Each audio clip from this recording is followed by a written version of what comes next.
Hey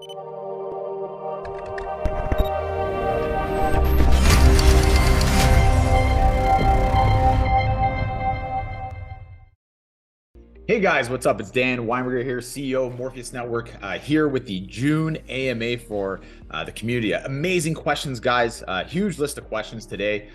Scan through them very, very quickly. Excited to get right to them, of course. Lots of awesome stuff going on with the project, lots of stuff going on with the community, with Trust M&W, with different clients, new partners. So the questions kind of cover a lot of this stuff, which is fantastic. So let's get right into it.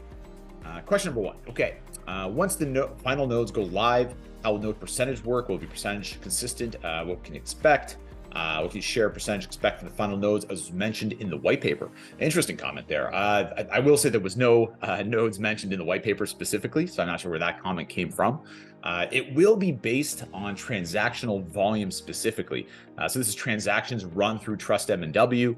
Once again, we're building Trust M&W, keeping it in mind that we're going to be connecting all the transactions of our clients, whether it's, let's say, FCL's doc transfer with their, food certificate solution, whether it's Gulftainer, running through a full supply chain through their port as well, and all the different handling points and compliance docs being passed around, and that Trust M&W side of it, that parallel network, creating a digital twin through Trust M&W. That is a trust layer, right? So you can always look back at that data and know that it's been written to that chain in independent fashion, right? Once it's written to the blockchain, obviously, as you guys know, it's immutable. You can always refer to that information, and it's completely decentralized. So no one's in control of what's being written to that chain. It's coming directly from the initial handling points or from the IT devices and so on and so forth.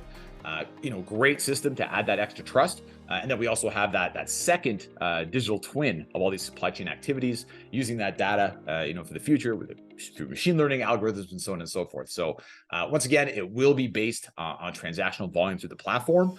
Will it be consistent or not? Really going to be based on what the systems are. Want to make it, advantageous for the Trust M&W validators, as well as even the other companies leveraging the Trust M&W network as well, which aren't connected to the Morpheus.Network necessarily. So, but great question. When is the beta test expected to end? Another great question. We initially set off with the beta test of the Trust M&W network to be about 18 months.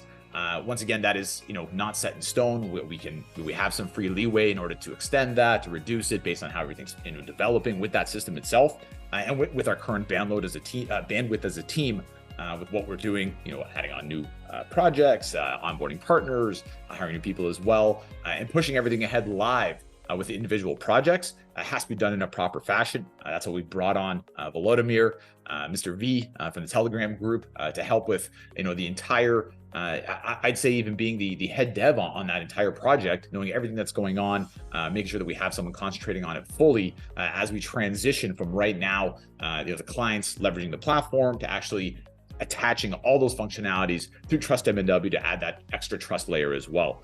And that's going to be how we're going to have it going forward for us, for Morpheus.Network, and also allow other companies to connect to that network as well. Why did round 2 of the node testing end quietly without any communication? In my mind, it wasn't quiet at all. If we had an issue with demand, with having enough people to onboard onto the network, then I'd say, yeah, we got to be louder about this. But we filled out, the availability of nodes right away. So I felt like we had the right amount of noise, I should say, about the nodes, because it's sold out instantly, right? We filled out every single available validator node right away. Given that, I don't see why we would necessarily have to make more noise when we had no, supply for you. So thank you for that question, though. That's great, though. And once again, thank you for the community for the great amount of support when it comes to this Trust M&W test period, this beta test period. So essential going forward. Once again, once the test period's over and we go to production, it's live forever. So super excited about that, of course. When will the platform dashboard show transaction information? I've had this question before. Great question. It's something that we're definitely going to do down the line. It just has to be at the right time. Once again, with bandwidth with the team and things we're working on right now. Even when it comes to things like, Gulftainer, we've implemented the first solution with Gulftainer, working on another solution with Gulftainer as well.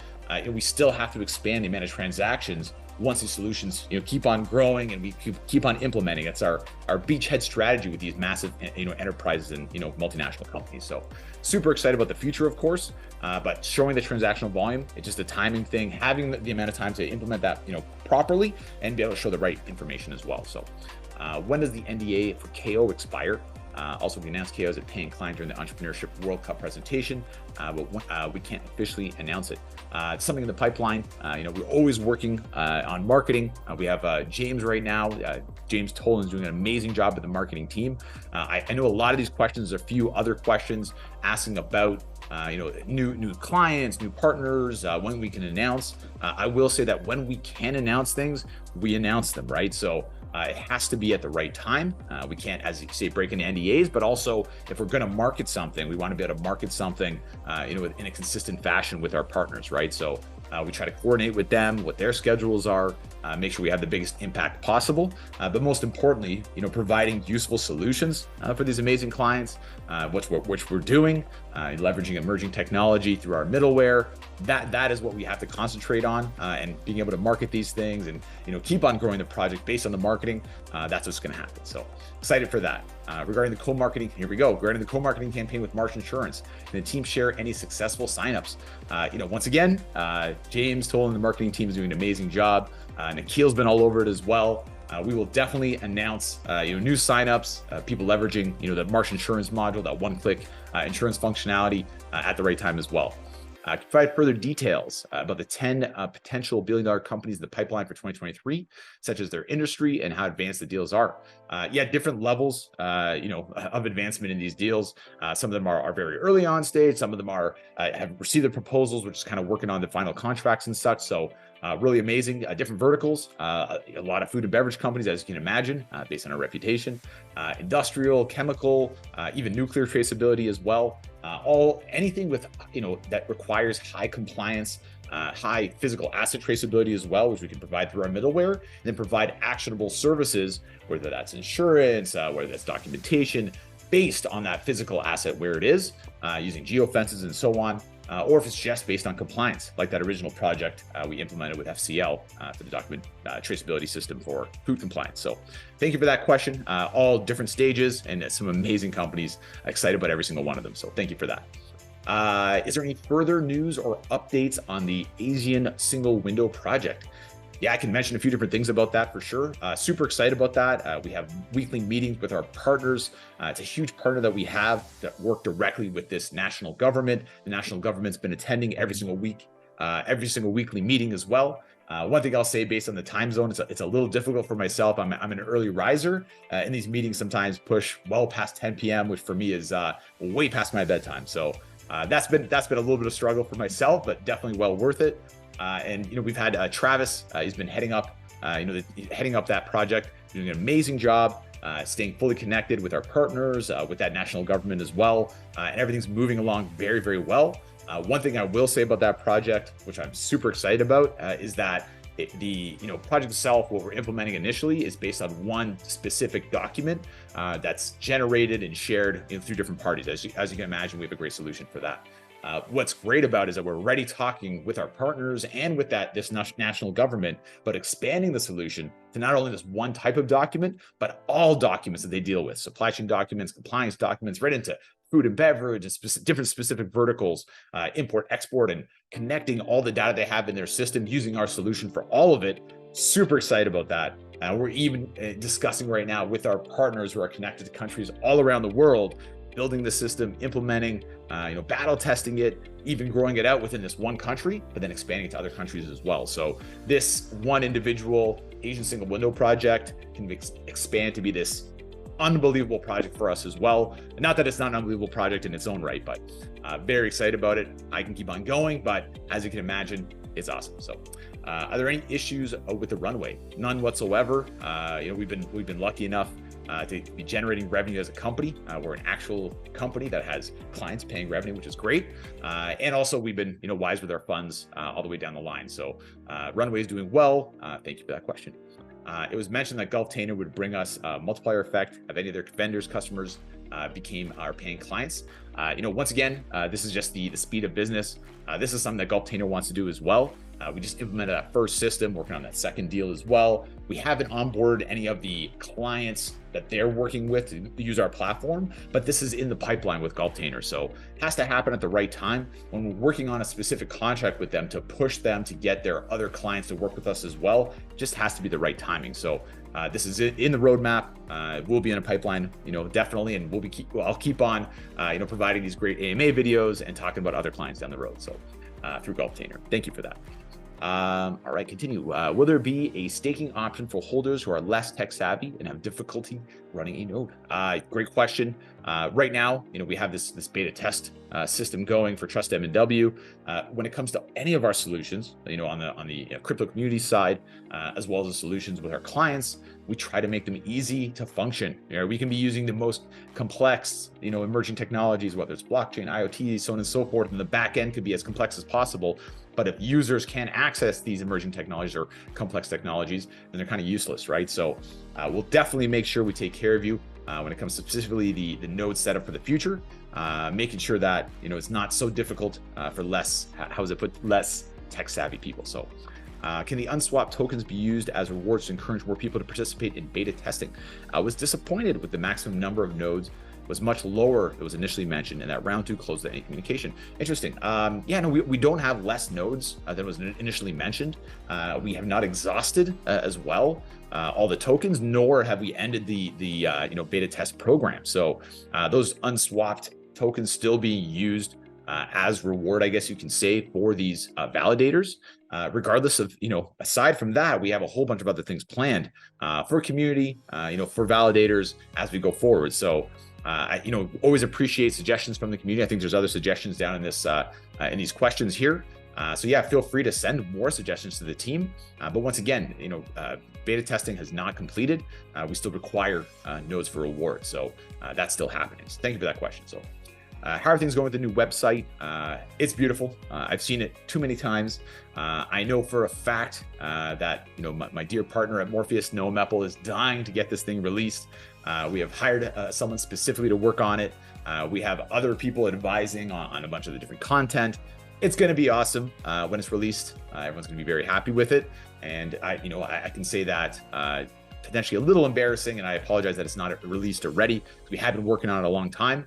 I will speak to the fact that we've been, incredibly busy with other things going on with the company. If all we had to do was build a website, man, it'd be done a long time ago. But got to say that it's, sometimes goes on the back burner when we're cooking with a whole bunch of, amazing things on the front burner. So regardless, it will be completed soon. Mark my words, soon. 14 is Morpheus.Network open to setting up a DAO controlled by the community through governance? Yeah, I actually spoke about this before. This allows for transparency, decentralization, as token holders will have a direct say in the direction and development of the platform. I think that's a fantastic idea. Once again, open to all suggestions, even without a DAO specifically. Not against, in the future moving forward with a DAO and allowing community to actually have control and governance over decision making for the platform. To be honest, I just want to keep on growing the company. We take suggestions and we try to sort of navigate as best we can based on regulations, based on what community would like as well. So I think that at a certain point would be a great way to go forward. So keep on coming with these suggestions. I think it's fantastic. So yeah, definitely something that's in consideration. I have spoken with this before, and it's in discussion with the team as well. So starting June 19th, the first masternode operates June 19th. Yep. Operators will be able to withdraw their earnings on June 1920. About 115K M&W will become available for withdrawal. Total payout for all validators today is 337,122 M&W. There's a link to the source for this. I'm sure Triple Dutch has put this in because he's amazing with his data. You probably thought about the possible consequences of large withdrawals. Nevertheless, I'd like to share my thoughts how to reduce the possible negative impact. Here are 4 things the team might consider. Start buying back M&W to the market, as well as plan for production based on customer adoption. Good suggestion. Activate the add node functionality that is already coded. Great. Provide clarity around round 3, if possible, any details about the production phase of Trust M&W. Another great suggestion as well. Thank you for that. Disclose platform volume statistics and revenue forecasts that masternode will depend on. Great. Another suggestion, the planned 3-month staking period will surely reduce the risk of a reward sell-off. However, the majority of masternodes prefer a 1-month payout period. That's something we could also discuss as a team. once again, I don't want to echo myself here, but keep these suggestions coming. These are fantastic suggestions. Obviously, we can't, go with every single suggestion that comes with us, especially ones that are contradictory, but keep them coming, please. These are awesome. Some of these suggestions are really, really good. I don't mind the 1 month payout period. It becomes a little bit more, if we, program that in, that's no problem. Initially, we want to make sure everything's running perfectly. So let's make sure that the payouts, the initial payouts, which will be this month in June, go smoothly, which they will. Then we'll move forward and discuss that payout period as well. So great suggestions. Thank you for that. Not really a question there, but once again, appreciate the suggestions. We should change it from AMA to AMA and suggestions. So 16, when will node holders be able to see some sort of revenue? Great question. Right now, node holders, these validators are part of the beta test period. We go to production based on transactional volume through those validator nodes for Trust M&W. That's where that revenue portion would come in. In a sense, it's based on that transactional volume. So that's when you see revenue based on transactional volume. Thank you for that. Are you planning on publishing quarterly, yearly reports, looking back at previous period, looking at the next period? Yeah, that's once again, that's something we've discussed as well. Right now, not something we're going to be implementing, right away. We obviously have internal meetings that go on, weekly, monthly, quarterly as well, discussing roadmaps, OKRs, if we're on track. Everyone has their own sort of OKRs that they follow. We have some overarching company OKRs as well. So yeah, thank you for that. And that's something we'll look to do in the future as well. Will node computing requirements increase anytime soon? Not currently. Once again, after this beta test period, then most definitely we'll need these nodes to be fully up and running all the time for these, clients of ours to be validating their transactions, but not something to be worried for the test period for the validators at this point. In a recent video, World Cup Entrepreneurship, current forecast expectations of money flow, ARR, annual recurring revenue has been mentioned. Does forecast include platform revenue? Is it something separate? Is there something platform revenue we can get more clarity on? Yeah, there's ARR, which is annual recurring revenue. This is revenue through the platform specifically. Does not include things like consulting fees, implementation fees, training, all these different things that are involved with getting a project up and running. Once we've implemented fully for a company, take a Gulftainer for example, it does take a long time, obviously, to get their systems up and running, to do all the training. Once again, this is beyond getting a contract in place and that whole discussion as well, which could be many, many months. Once everything's up and going, you have to make sure everything's running smoothly, and then you start onboarding the actual users who are outside the company, different stakeholders who are interacting with this Gulftainer port system to allow them to use the platform itself. And that's when you have transactions running through the platform, right? And that's when you have this recurring revenue, when you have these fees, these SaaS fees that are pumped through the platform over and over and over again. So being paid for consultation, being paid to actually get these systems up and running, absolutely essential for us as a company. But once again, what we're living on as we go, forward, we're not looking for implementation fees, from Gulftainer forever. It's this recurring revenue we're going to have. So super excited we keep on growing that out, whether that's with our, current projects with Gulftainer, with FCL, with these great enterprises we work with, multi-billion-dollar enterprises, but also growing even further with this, new system, this new logistics portal built on Google Cloud with SMEs, with small and medium enterprises as well, allowing these companies to very easily leverage our platform, leverage these technologies for small SaaS fees to set up simple, logistics shipments. So really great solutions that we have across the board, different size enterprises. And once again, we are leaning on the community when it comes to this logistics portal built on Google Cloud to run through that testing. To be honest, we've been a little disappointed with the community testing. We've had about 10% response from the community.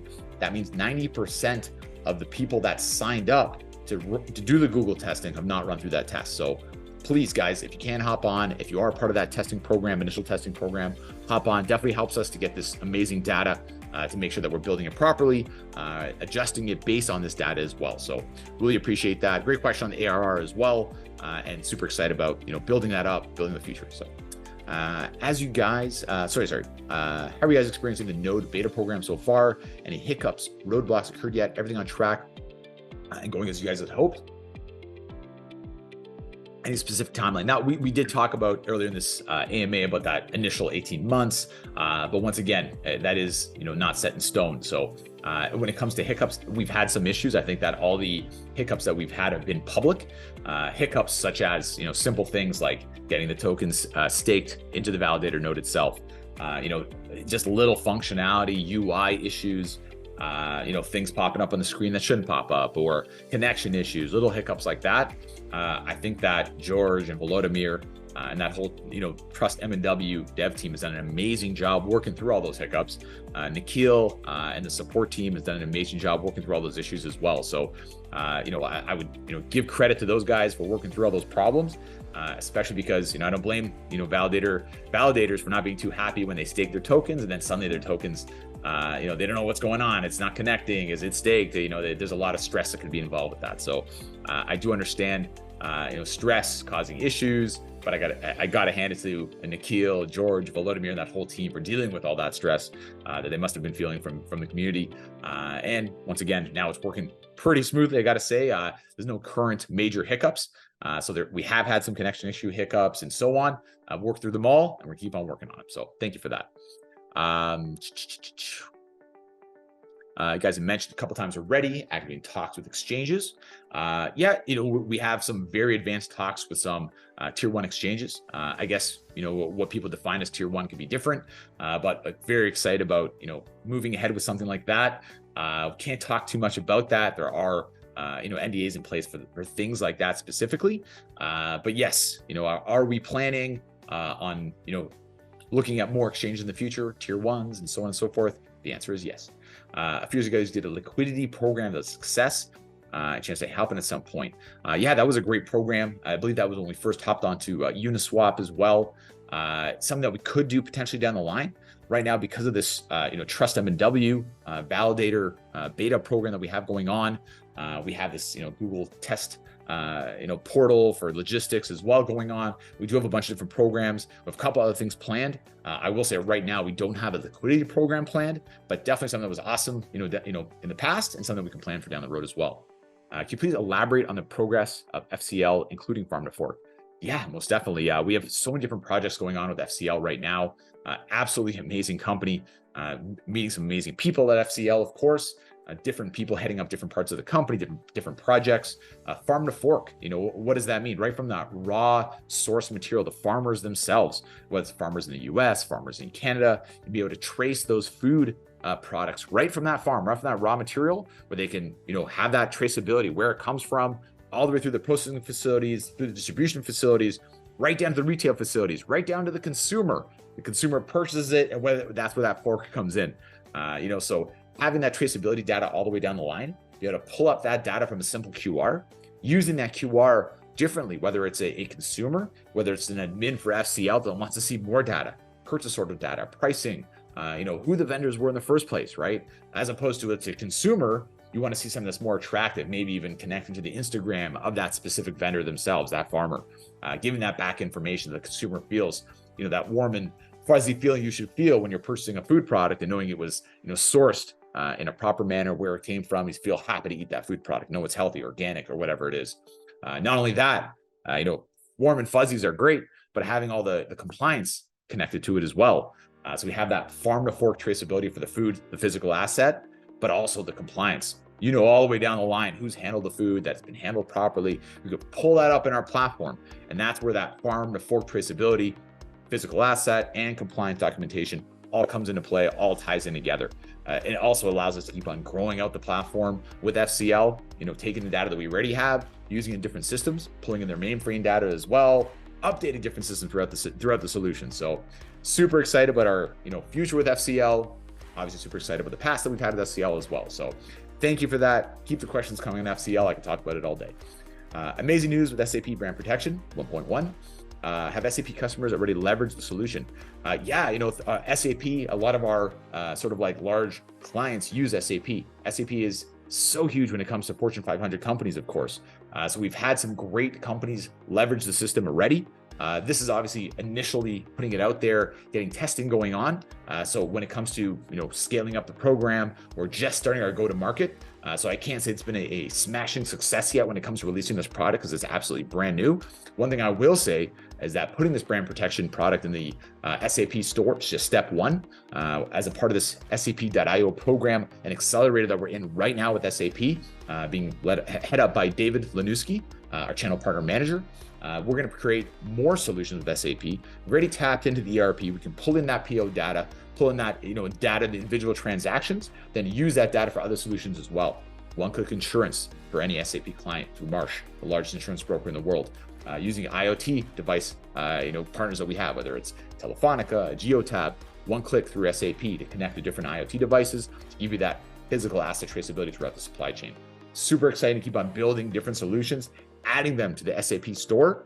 And I'll tell you what, SAP is super excited about blockchain. They have this whole roadmap when it comes to connecting to blockchain, connecting to a trusted data network. I think I know a good one. I think I know some validators as well. Super excited about our future with SAP. David's doing an amazing job with that as well.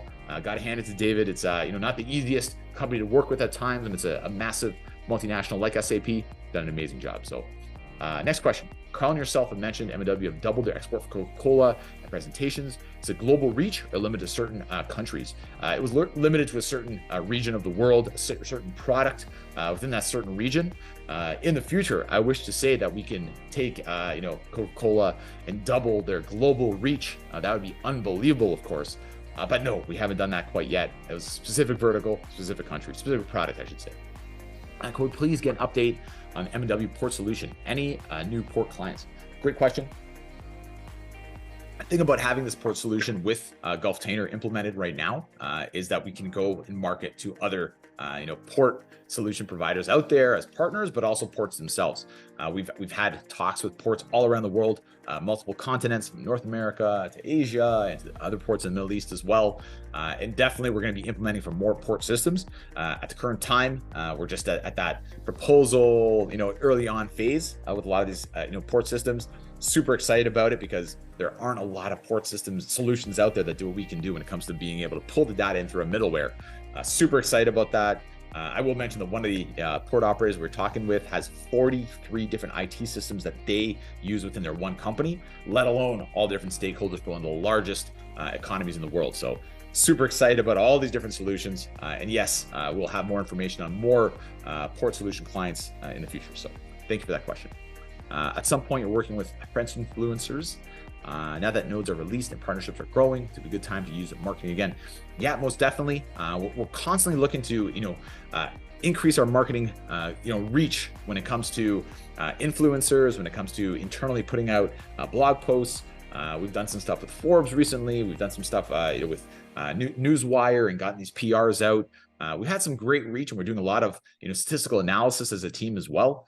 Once again, James, Nikhil, the entire marketing team has done an amazing job. I think that our communication with the community and the world at large has been great. They've been putting out articles almost on a daily basis, it seems.